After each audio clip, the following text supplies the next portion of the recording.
Well, our gospel this morning comes from the Gospel of Matthew. And there Jesus tells a story in response to a question that Peter asks him. So Peter comes to Jesus and says, "Lord, if another member of the church sins against me, how often should I forgive? As many as 7 times?" Jesus said to him, "Not 7 times, I tell you, but 77 times. For this reason, the kingdom of heaven may be compared to a king who wished to settle accounts with his slaves. When he began the reckoning, one who owed him 10,000 talents was brought to him, and as he could not pay, his lord ordered him to be sold, together with his wife, children, and all his possessions, and payment to be made. So the slave fell on his knees before the king, saying, 'Have patience with me, and I will pay you everything.' And out of pity for him, the lord of that slave released him and forgave the debt. But that same slave, as he went out, came upon one of his fellow slaves who owed him 100 denarii, and seizing him by the throat, he said, 'Pay what you owe.' Then his fellow slave fell down and pleaded with him, 'Have patience with me, and I will pay you.'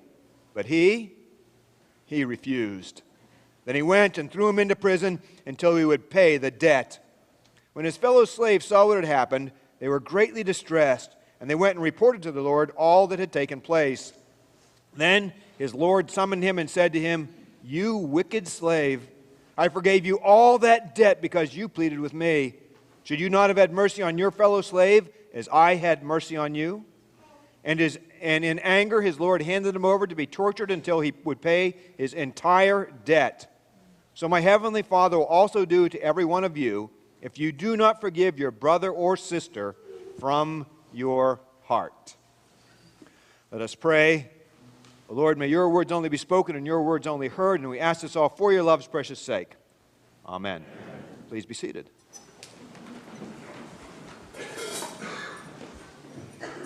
Well, this week we are continuing our sermon series called Whose Life Is It Anyways? Considering the unexpected twists and turns that life can take, the various responses are possible, and how we can choose the response to make the most even of those twists and turns. Last week we looked at the power of love to help us make the most of those unexpected turns, to prevent life from taking some of those turns in the first place and from dealing with life when it does. We gave you a little bit of homework to practice, and I hope you had some fun with that, with the 6-second kiss, and actually some 8 o'clockers who watched the sermon online said they were practicing the 6 o'clock kiss, the 6-second kiss, and that really kind of thrilled me. So I hope you've been practicing that, or the 6-second hug, or the 6-second handhold, whatever it may be. I hope you've actually done that last week and recalled the power of love. Next Saturday and Sunday, Christian and I are going to play the most dangerous game in the world as a way of introducing our topic for next week's sermon. It doesn't put you at any risk. It's of no danger to you at all. Let me just assure you of that. But I think there actually is a fair amount of, So we may only do it at the 5 o'clock on Saturday because we're not sure what shape we'll be in after that. We might, but we hope we'll be able to repeat it at all the services. And I think that I may be able to safely say that of all the ways I've ever started a sermon, and you can think back over the years of some of the ways, this just may be the most interesting of all. Yeah, it just may be. So I don't think you want to miss next week. It should be interesting. I didn't even ask Matt about it because I knew he'd tell me not to do it. So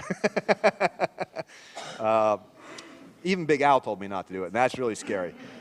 Okay, but this week, again, we want to continue that series, and this week we're going to consider the way that life often takes unexpected twists and turns in our relationships. When in our relationships, things don't happen like we wanted them to. And what I can just absolutely guarantee you, hands down, is that somewhere along the line in life, you're going to get blindsided in a way that just sends you reeling. Somebody's going to hurt you by doing something you never, ever, ever expected. Somebody may lie to you. Somebody may betray you. Somebody may abuse you. And neglect Neglect is one of the very worst forms of abuse. And it's every bit as destructive to the heart and soul as actual physical abuse. Neglect is a terrible, terrible form of abuse. People may let us down. We may let ourselves down. But what I can just absolutely guarantee you is that in our relationships, is that we're going to be hurt in ways that we never expected, that are more painful than we ever imagined, and which we never, ever deserved. Didn't deserve any of it. And the only way to deal with those things, the only way to move ahead in any kind of constructive fashion, the only way to begin to heal it all is through forgiveness, right? It's through forgiveness. Now, even as I say that, I know that forgiveness is one of the toughest things of all.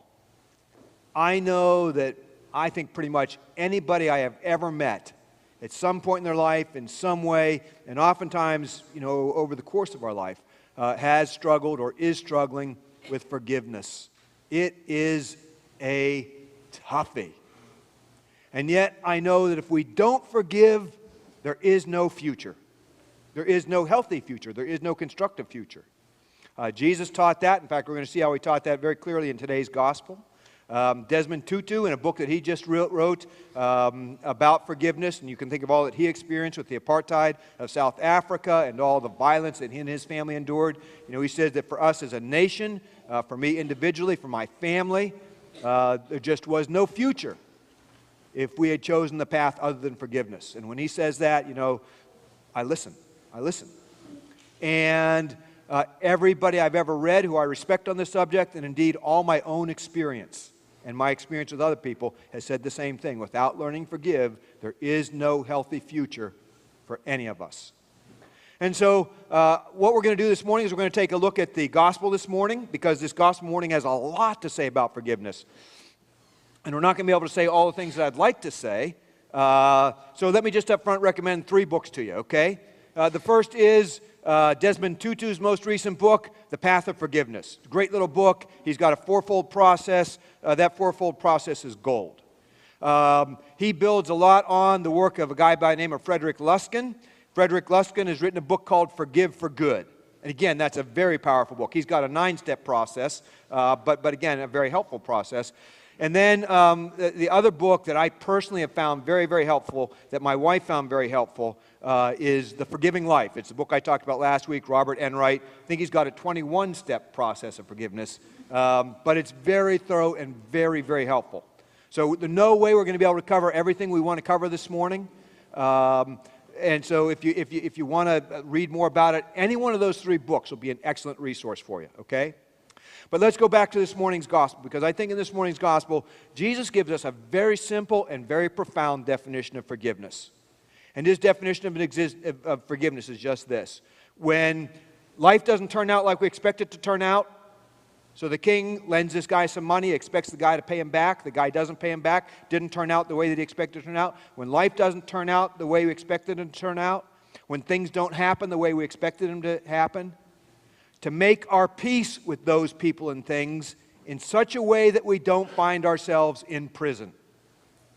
All right, how's that for a simple definition? To be able to respond to those unexpected things that are going to happen in our relationships with the people we care most about in such a way that it doesn't land us in prison. In a prison of anger, in a prison of bitterness, in a prison of resentment, and ultimately, in a prison of hate. And so to forgive, again, is to choose a better path than placing ourselves in prison. It's to make peace. It's to make a peace with those events in our life, with those people in our life that have turned out so differently than we'd hoped, and quite frankly, have been far more painful than we ever would have imagined. And Jesus in this gospel gives us some tips as to how to do that as well. And I'm just going to focus on one of them. And that one is that we learn to really to be able to forgive, we need to learn to tell ourselves a new story. And I think that's what Jesus does in this gospel, is he gives us a new story, a better story. When people are hurt, and that's why we need to forgive, because we've been hurt. We've been deeply hurt. And so we start by telling ourselves a certain story. But what's important to see from the very start is that we're not just hurt by what happened, we're also hurt by the story we tell ourselves about what happened. And if we continue to tell ourselves the same story that we tell ourselves, then that thing is going to continue to hurt us, and we're never going to be able to get beyond it. And so we need to make that distinction between what happened, which was bad. All right? No, we're not making any excuses for that. But also the story we tell ourselves about it, the meaning that we give to it, the significance we give to it. And when we make that distinction, we can begin to understand how even people who have suffered the worst atrocities imaginable are able to, after they've gone through a certain process, they're able to tell themselves a different story and rise above what happened to them. So that instead of finding themselves in a prison of anger, bitterness, resentment, that they're actually ennobled by what happened. So that they actually grow through what happened. So that their character is actually built through what has happened. But the only way that process can happen is through taking the event that we had and changing the initial story we told ourselves about it to a new story, to a better story. And so it gives different meaning to what happened to us. Doesn't excuse it. Doesn't say it wasn't bad, because it was. But it's a way we begin to take our life back. It's a way that we begin to free ourselves from the damage this person has done to us, and we're able, by God's grace and with His help, to assign a whole new meaning to what happened to us. Now let's think a little bit about that. When we refuse to forgive people, there's typically several characteristics of the stories we tell ourselves. First of all, they tend to be ugly stories. We tend to tell ourselves ugly stories about other people. And I've given you 3 books already, but I'm going to recommend one more. And this is a fantastic book. If you haven't read this one, you need to read this one. This is Joseph Grenny, and it's the book Crucial Conversations. Crucial Conversations. And he gives a whole chapter to ugly stories. And believe me, I mean, I catch myself, ever since I read that book, I just catch myself in ugly stories all the time. I say, oh, that's an ugly story. I need to stop that. And ugly stories are when we tend to view other people in a negative light, and very often in the worst light possible. And the stories are different than the events. We put those events and assign a certain meaning that makes that person look like an idiot or a jerk or a monster or whatever it may be. And so we tell ourselves these ugly stories. And that comes to us very naturally. In fact, it comes to us through our biology. Because in our history as human beings, when we didn't live in protected places and nice houses and so on and so forth, when we lived out in the wilds, bad things didn't kill us. I mean, good things didn't kill us, right? Nobody ever died of having too much food. Nobody ever died of having lots of friends around them. But if a saber-toothed tiger jumped out of the bushes at you, you might die, right?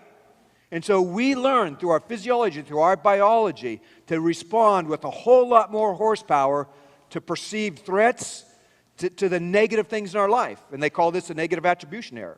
And we just, through our biology, are far more attention to pay to give far more credence to the negative things in our life.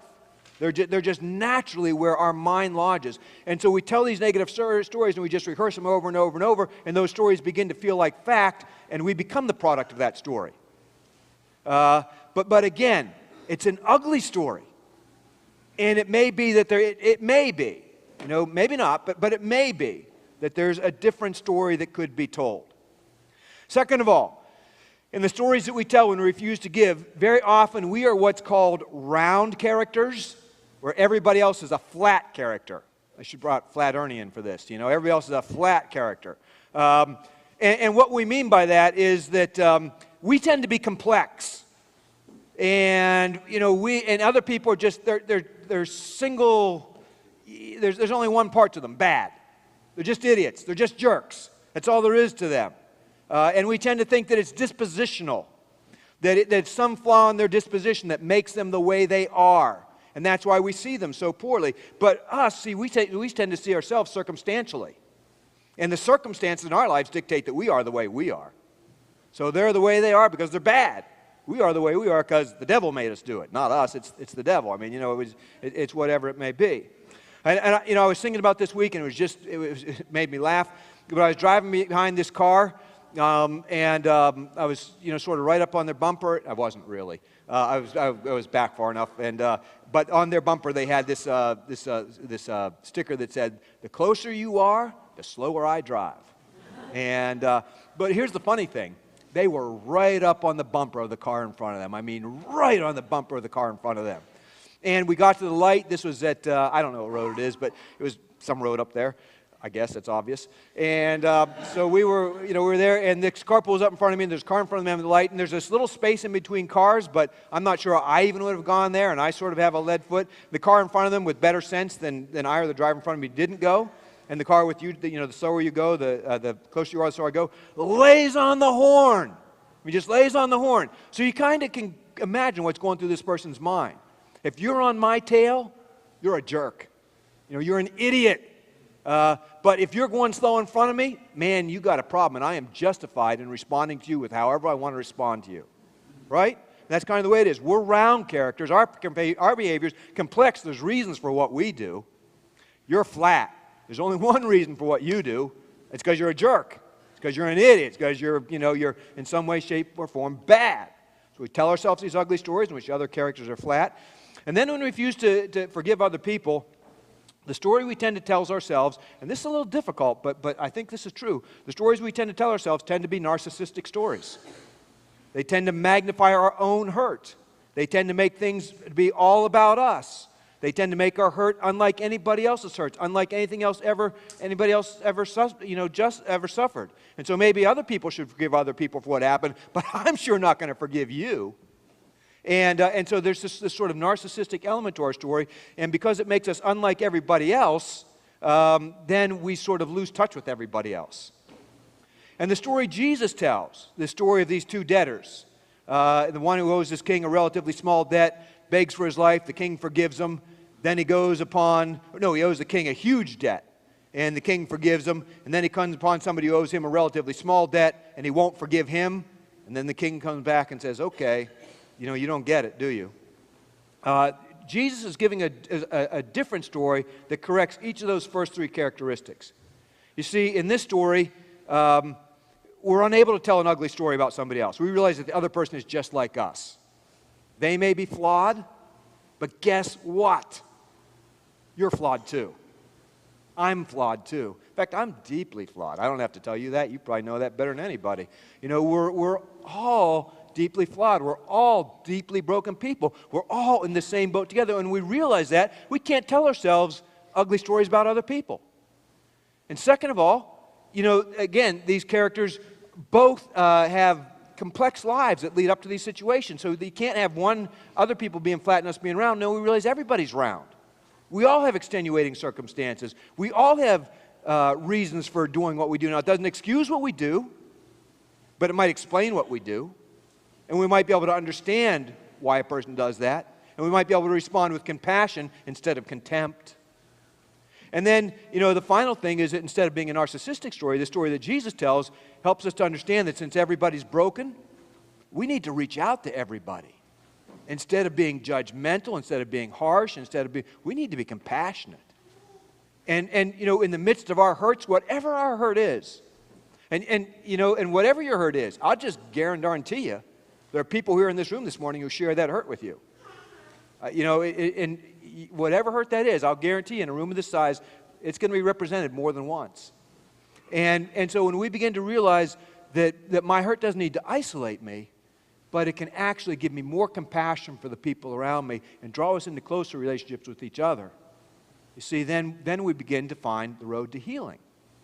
And what we can do is we can begin to tell a story where we're not the victims, but we're the victors, where we're able to rise above whatever that's hurt us, be ennobled by it, to actually be better by it. Not to excuse it, not to say that it was right, but to put it in a different context where we become the victors, not the victims. Think of how Jesus did this. When Jesus raised from the dead, on his resurrection, he still had his scars, right? He could have gotten rid of those. He had the power to do that. But part of what he was doing was retelling a story in such a way that it was a story of redemption that would redeem all of us. So before his resurrection, he's crucified by Rome. He's a subject of great violence. Looks like evil has won the day.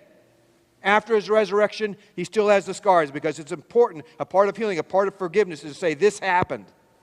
This really did happen. This really was bad. But it's not the end of the story. And redemption can still occur.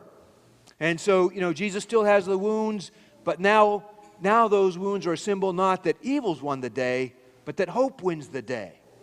That there's always hope for a better world. And Jesus sets this better world in motion in a very, very powerful way by the power of God's grace with the help of God's Spirit. And it's this ability to tell ourselves, to change the story and tell these better stories that enables us to go on in our relationships. And I said this morning, some of you may know, I promised that I'd share the single best predictor of children's ability to bond with their parents. And this is what significant research has been done recently, and this is the conclusion of that. The single best predictor of how well a child will be attached to his or her parents, have positive, loving relationships with his or her parents, is whether the parents have a clear and coherent story about their lives and the traumas they have experienced. Is whether the parents have a clear and coherent story about their lives and the trauma they have experienced. Because here's the truth. Everybody experiences trauma in some way, shape, or form. That's just the way of it. You're not unique in that. I'm not unique in that. And if we can put that trauma in these positive stories, it gives a way to create what it says is. And this is one of the things that Frederick Luskin says. He says the single best predictor for a person's future is their ability to forgive. Because when you forgive, it says, I can deal with anything. I can deal with whatever comes my way. But God's grace, with His help, I can forgive. And when we say that to our kids, that's a very secure world as opposed to an insecure world. And it's not just true of marriages. It's true of friendships. It's true of all sorts of things. In fact, you may not know this, but I've told you before, Big Al is my single best friend in the world. But you may not know this, but Big Al betrayed me in a very, very deep and hurtful way. And it happened in the bowels of the earth when we were in a cave, a very deep, dark cave. And we were way down. It was a cave we'd never explored before. It was a non-commercial cave. And we had gone as far as we could go. The passage just kept getting narrow and narrow and narrower. We were probably a mile or two way down in this cave. And it got so tight, we wanted to see if there's anything beyond where we were. And we figured the only way to do that was to roll on our back, float our helmets through with our flashlights in our helmets. There's a little air pocket there. Stick our nose up in the air pocket, and then wiggle our way through the water. In the cave, the water is really cold. Wiggle our way through, come out on the other side, and see what was there. It was sort of scary, but I figured, okay. I said, Big Al, if you do it, I just said Big. Big, you do it, I'll do it. And in the bowels of the earth, we made this sacred pact that if I went through first, Big Al would go through too. You can see where this is going, right? Already, Big, while I was sort of looking at this, trying to figure out if we could really do it, Big had been secretly scouting another way through, which he found, which did not require going through the water at all, getting wet at all. So I put my helmet on, float through this thing, my head up in the air, working my way through, get through on the other side, and I look up and my flashlight is illuminating the beaming smile of Big Al, and he looks just like the cat that ate the mouse. Oh my goodness, the nerve, huh? And honestly, I was pretty mad. I really was pretty mad. The fact that I still tell this story over the years, it shows... But Big and I actually both tell this story, and we just laugh about it now. And you have to know Big, it's just quintessential Big. And now it's become a story, part of our, it's a story about the ability of our relationship to endure anything. And I love Big because that's part of why I love Big is that's the way he is. That's just Big Al. And so that story becomes a part of, in a sense, our love story, our friendship, our relationship with each other. And it's when we do that, you see, that we're able to begin to heal and continue on in relationships if we choose to continue on in them. And sometimes, even though we forgive, we may need to let relationships go. But it lets us continue on. So, forgiveness is just so important. It's the only way to find a new and a better future. It's hard, but by God's grace and with His help, may we tell the kind of story where we realize that we're all broken and all in need of God's grace. We all need God's help, and that we're all the same. And in hearing that story, instead of reaching out with contempt and sentencing ourselves to imprisonment and anger and resentment, may we reach out with love and compassion instead. Don't say it lightly, but amen. Amen. Amen.